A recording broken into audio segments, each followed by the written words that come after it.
দুজন লোক, বাংলাদেশের দুজন নাগরিক যাদের বয়স দুজনেরই 28-28 এবং তারা কাপল, তাদেরকে অ্যারেস্ট করেছি বান্দরবন থেকে। আমাদের সিআইডির এলআইসি এবং সাইবার পুলিশ সেন্টারে যৌথভাবে এই অভিযানটা পরিচালনা করে। তো তাদের বিরুদ্ধে যে মূল এলিগেশন, যে অভিযোগ, সেটা হচ্ছে তারা পর্নোগ্রাফি প্রস্তুত, পরিবহন এবং কেনাবেচা, ট্রান্সমিট এবং এই কাজে অন্যদেরকে উদ্বুদ্ধ করার অপরাধে তাদেরকে গ্রেপ্তার করা হয়েছে।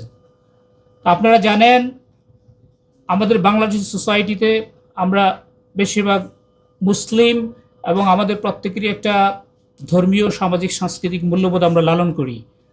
তো এরা হচ্ছে এই পর্নোগ্রাফিতে তারা ওয়ার্ল্ড ওয়াইড মোটামুটি বলতে পারেন যে চ্যাম্পিয়নশিপ অর্জন করছে। তো যেটা আমরা মনে করি যে আমাদের টোটাল নৈতিক মূল্যবোধের প্রতি আঘাত এবং আমাদেরকে ইন্টারন্যাশনাল সোসাইটিতে ডাউনগ্রেড করছে।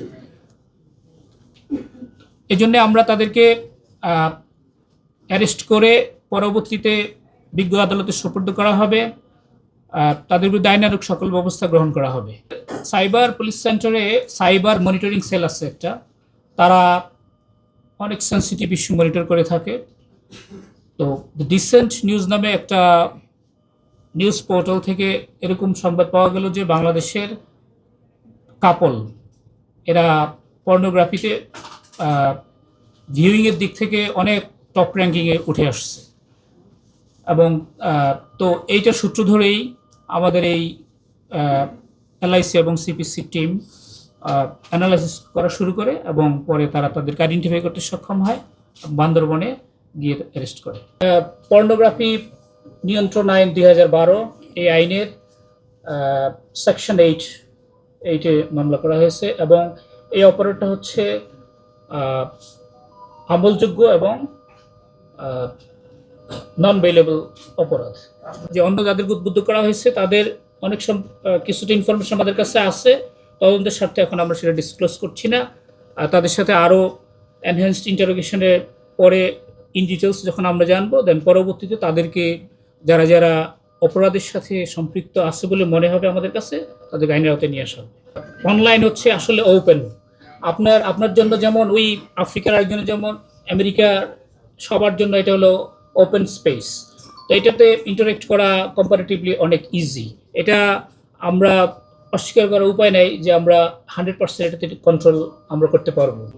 আচ্ছা, যেটা আমাদের কিছু লিমিটেশন আছে, আপনাকে প্রথমে বলেছি যে দেখেন আইনটার নাম কি, পর্নোগ্রাফি নিয়ন্ত্রণ আইন।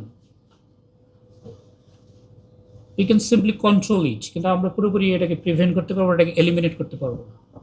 আর অনলাইন স্পেস হচ্ছে গ্লোবাল, আমরা এটা একটা পার্ট মাত্র, ঠিক আছে? সো আমরা চেষ্টা করবো আমাদের দিক থেকে আমাদের সোসাইটির যে ইনটেক্ট ভ্যালিউজ সেটাকে আপহোল্ড করার জন্য সিআইডির উপরে যে পবিত্র দায়িত্ব সেটাই আমরা পালন করার চেষ্টা করতেছি। আমরা ওই আইডিগুলো আইডেন্টিফাই করছি এবং তাদের লিঙ্ক পরিষ্কারভাবে পাওয়া গেছে।